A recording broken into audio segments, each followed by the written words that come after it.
This is Daily Blast Live. We're talking about what you're talking about. Thrown under the bus. No. Always live. Always real. Always unpredictable. I'm not okay with that. It sounded good when I thought. Log on and join our live conversation. Yes, I don't like right. that. You're 100% right. DBL starts right now. 3, 2.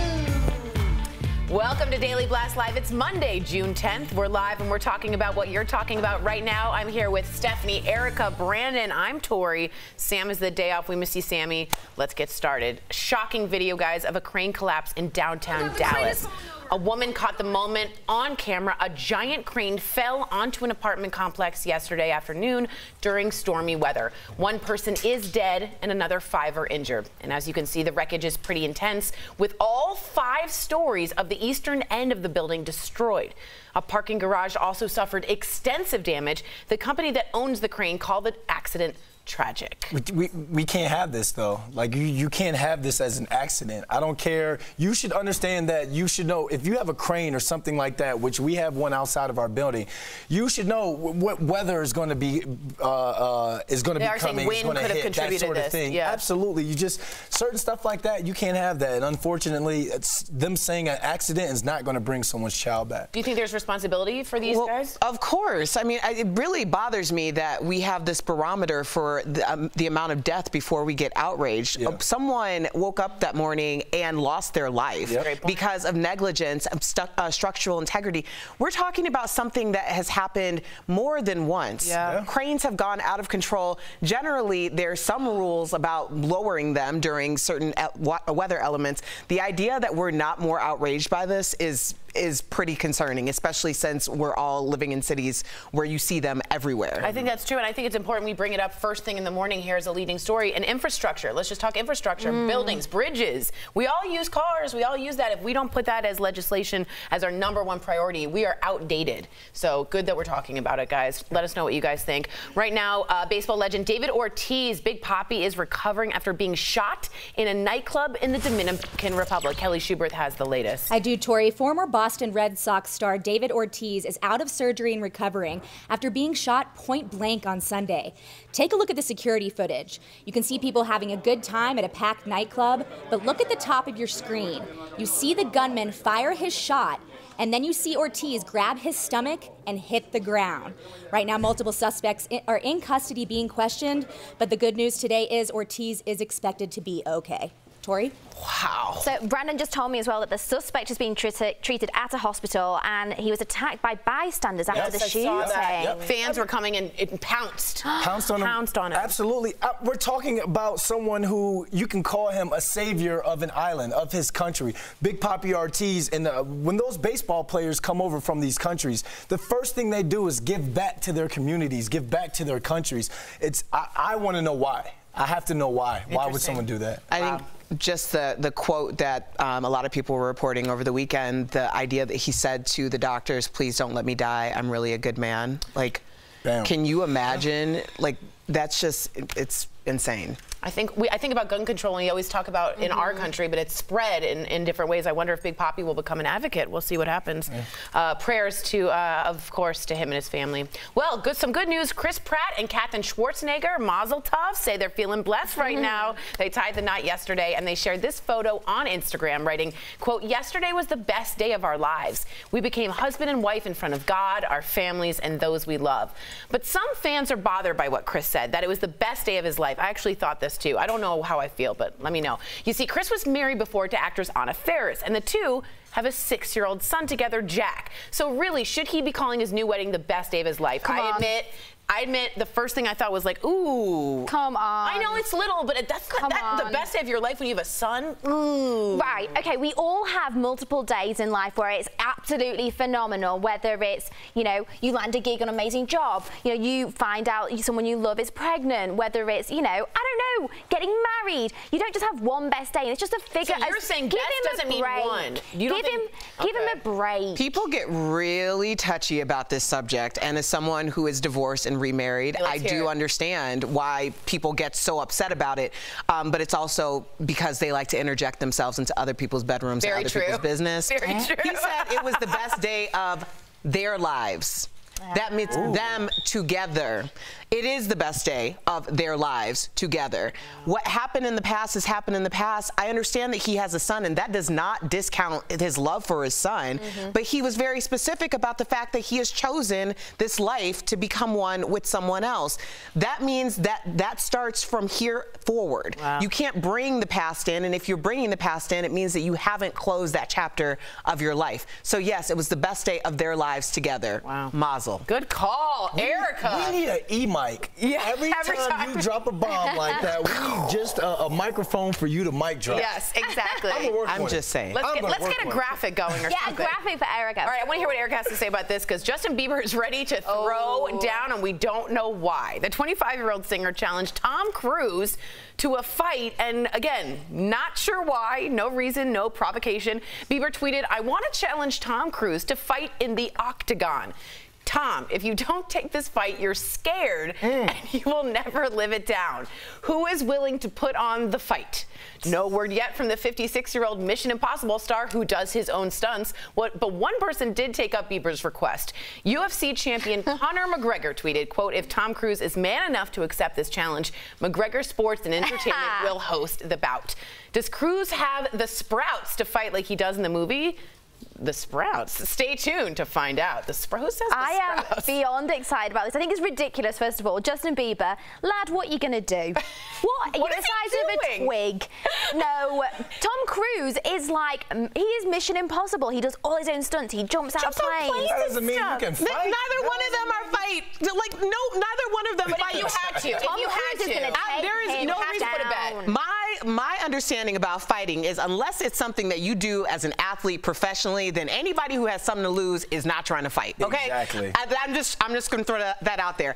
And how ridiculous would any other 25-year-old look challenging a 56-year-old in an octagon? I would say it sounds ridiculous. But the Vegas odds put Tom Cruise squarely at the top. Do you think he could take him? Yes. I don't care. I don't want to see that. That's boring to me. It would be pathetic. Really? It would just be a TKO? Does everyone know what that means? Yeah, it's technical knockout, Okay, Tori. thanks. Thank you. All right. You learned a new word this morning. All But look at it like this. Like I look at it. Wait, what was I about to say? I don't know, but speaking of fighting, our very own producer Joel Levon went toe-to-toe in the boxing ring last week. All for a good cause. John, there we have him. This is Joel. Joel raised nearly $3,000 for a boy who is battling cancer. Bo McDonald was diagnosed. Love you, buddy.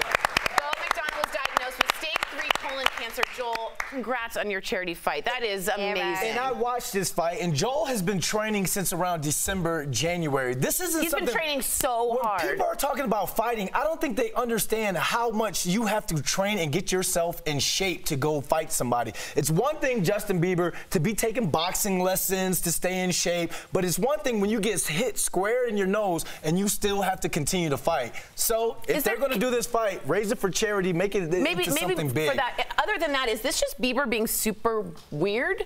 Like, why? I think this is really okay. I mean, Justin Bieber does come out with unusual things every now and again. It's kind of out of nowhere, right? It is out of nowhere. It makes you question how you are, Justin. But I appreciate it at the same time, which is really evil of me. That's very true. It's a great pleasure. That's very true. All right, we have to give a big DBL shout out to one, the only, Celine Dion.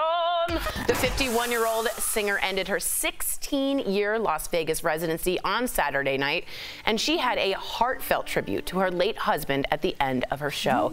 With a video montage, she sang Somewhere Over the Rainbow. Celine's show at the Coliseum has been watched by more than 4.5 million people. And she also used the opportunity to debut a new song, Flying on My Own. Check it out.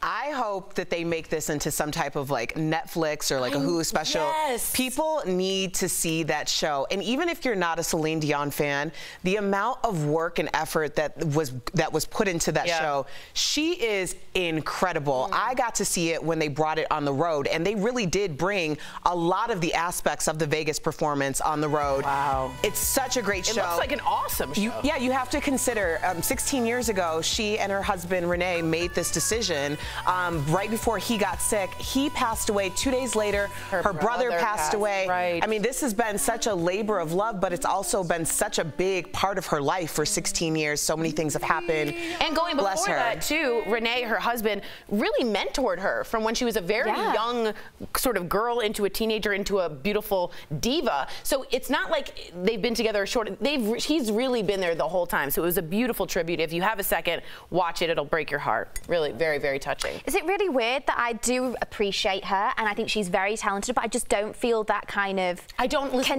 to her. I don't either. It's really weird, and I don't know why, because I want to. Don't feel weird. Don't feel weird. I don't. It's weird. No, but I can see how talented she is. Right, Like I see Katy Perry, and it makes me want to pull my eyeballs out and block up my ears. Tell us how you really feel. Gosh.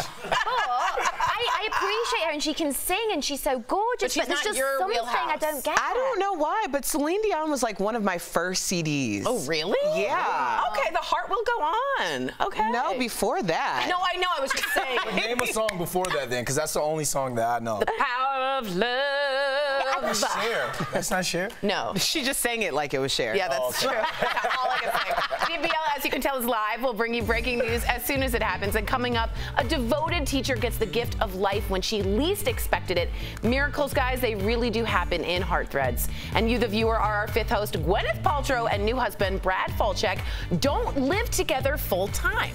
Could that be the secret to a happy marriage? We're sharing your comments in today's fifth host.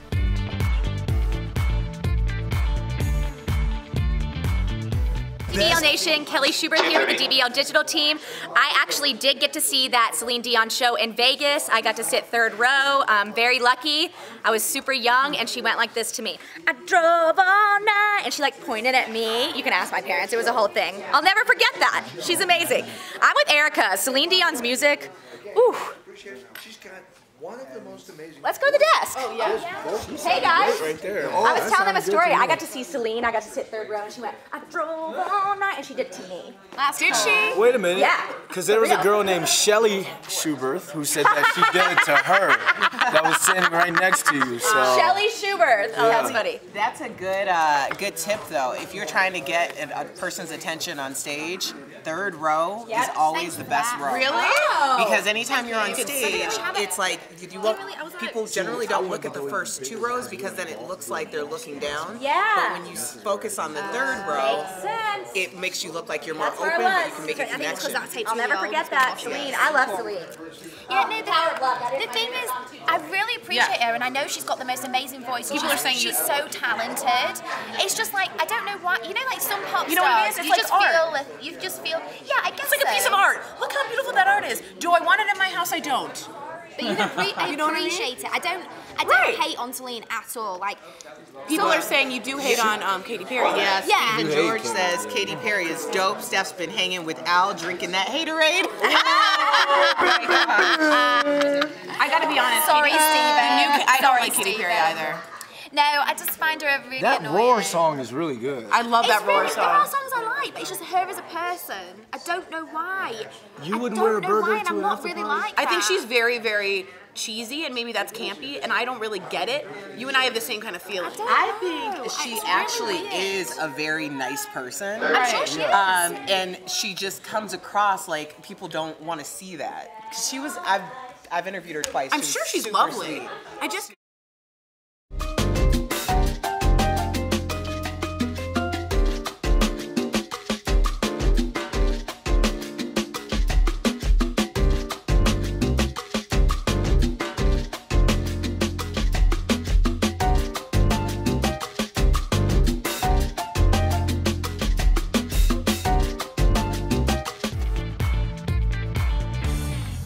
Welcome back to DBL. It's time for Fifth Host when we talk about what you're talking about. Actress Gwyneth Paltrow has been married since September, and now she's sharing some surprising new details about her relationship.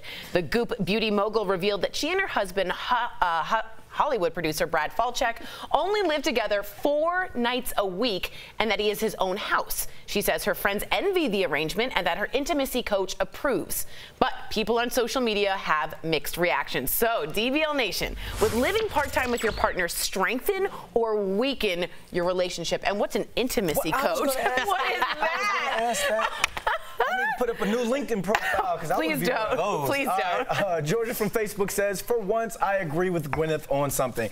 My husband travels a lot for work, and I think the time we spend apart really strengthens our relationship. Agreed. Georgia, you're like me. When I do get into a relationship, I'm going to need a little BLT, Brandon London time. Oh, God, that is the dumbest thing I've ever heard. I've been saying it That's since the cheesiest thing I've ever heard. I've been saying it since That is the dumbest thing I've ever heard. And it's copyrighted. Don't steal it. It's terrible. You don't have to worry about that. I don't think anyone's going to steal Marco from Facebook says, I love coming home from work to my wife every day. I don't think I'd like this. Come on, Marco. Marco, I completely understand. However, this was my parents' arrangement for 20 years. Whoa, I didn't know that. My parents, or my dad, had his funeral home about 2 hours away from where our home was. So he would come home on Fridays and then leave on Monday mornings. So he would be home for the weekends. It actually helped me and my husband because when I moved to California and he was still living in Denver, we just knew that Monday through Friday was grind time at work, and then and then Friday through Saturday was playtime? All right, that's what I thought. Okay. Daytime TV show here.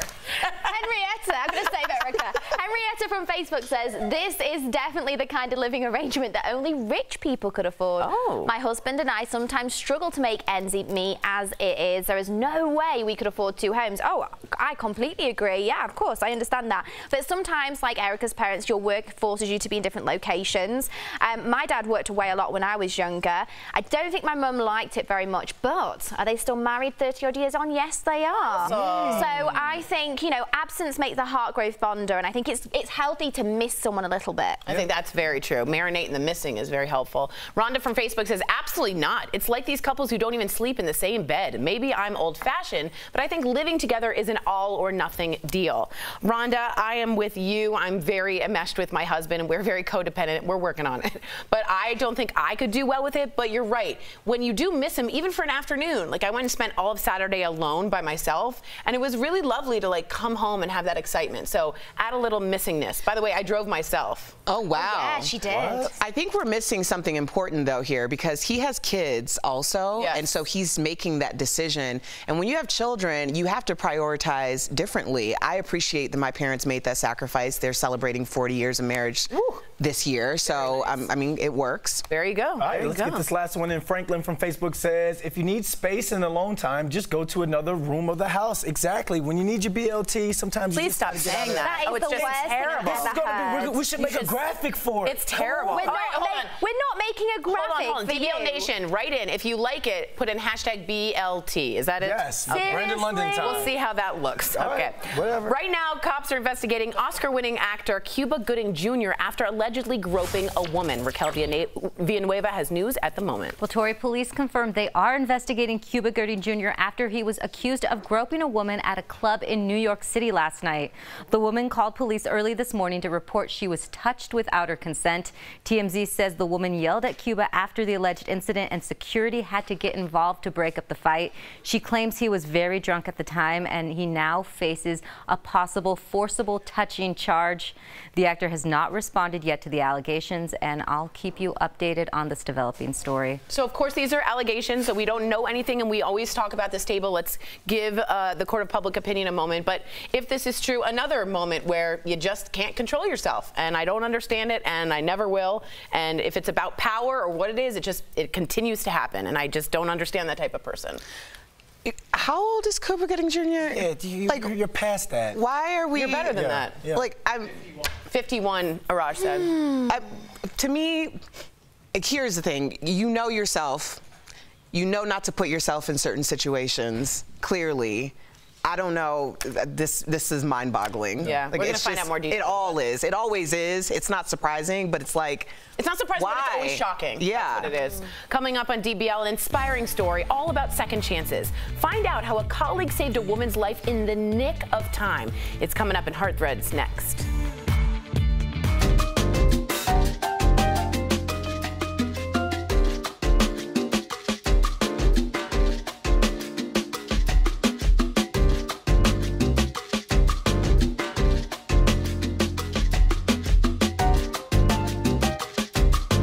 Go to YouTube, you have been more. DBL. DBL Nation has spoken. And some of you are weird. Why'd you write it? And they're saying, Big Perm 53216 says everyone needs some hashtag BLT. Hold on. The DBL Nation has not spoken when one person speaks. Okay. Let me just say John Venturini, BLT TM. What's that? Trademark. He trademarked Trademark. it. Bam. Also, Ned Diddy Flanders says, who doesn't need a little BTL? No, BLT. I can't Thank you. say it. And then Stephen Hill, Brando, didn't. My name is Brendan.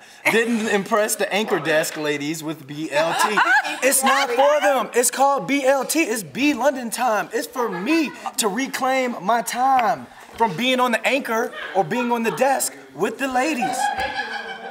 It's too much. I need to go woosah sometimes. It's all interpretation.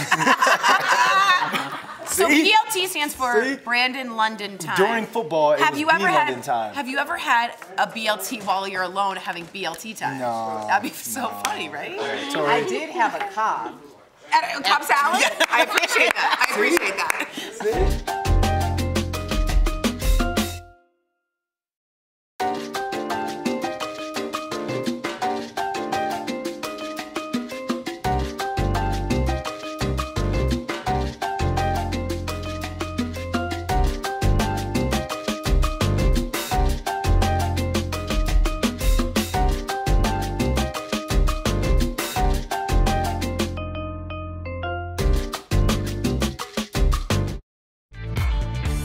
Welcome back to DBL. Now, today's Heart Threads is all about unexpected miracles. Watch how faith helped a woman survive the toughest battle of her life.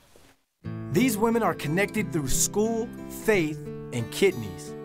After doctors diagnosed Nikisha with stage 5 kidney disease, she spent 3 nights every week after school on dialysis. She never took a sick day, determined to push ahead for her students and family, despite how long it could take to get a match for a new kidney. They explained to me it'd take 4 to 5 years to get a kidney donor.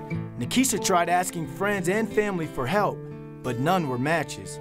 But when Tiffany, a school social worker, learned of Nikisha's struggle, she felt a calling in her heart to help her.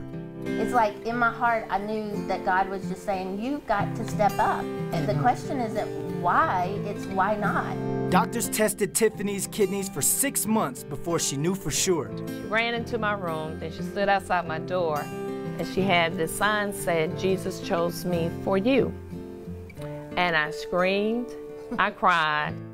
They both went into surgery this spring and made it through successfully, officially intertwining their lives forever.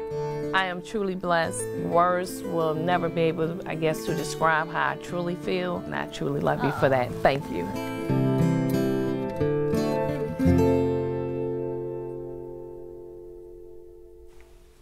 What a great Heart Threads to start off the week. Now, coming up on DBL, a caught-on-camera creature has all of us scratching our heads.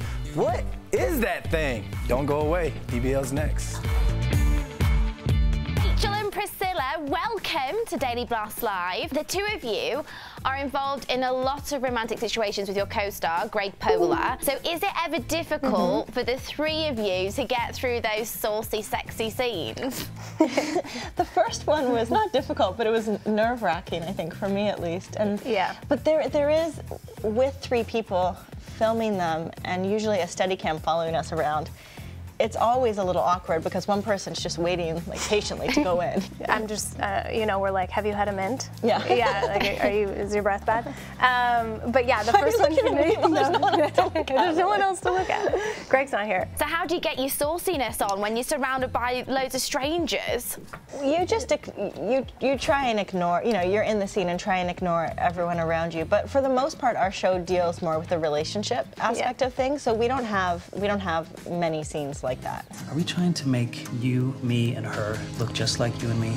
And I need to know, what are you all looking forward to for the upcoming season? I mean, can you guys tell me any spoilers, any secrets? Well, there's a baby coming. Yeah. I'm pregnant. Emma's pregnant. So we're all of our characters are trying to, you know, figure out what that's going to look like now, having this little being coming into our lives just when we've sort of stepped into this new role of us being married.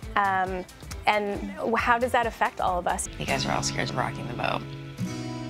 but the boat needs to be rocked. It'll be interesting to see how all that plays out, and I look forward to seeing you play a mummy on screen as well. Thank you. It was fun. Thanks for having us.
Welcome back to DBL. Now, there's a bizarre video making the rounds online showing what appears to be some sort of creature walking down a driveway. Now, check it out and listen closely.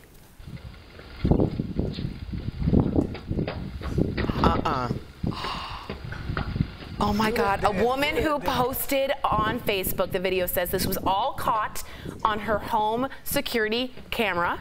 She claims the video was not altered, but we cannot verify whether it was staged. Many are saying the creature looks like Dobby from Harry Potter. Yes. What do you think? I know that Dobby was trending on Twitter when this came out. I want to know what happened. I want to know what happened. There's a moment where it just the tape cuts or it just vanishes. I think it's a loop. You got to move. Stinky leg at the end. Stinky leg, move, we agree. We'll see you same time, same place. Stinky leg. That's weird.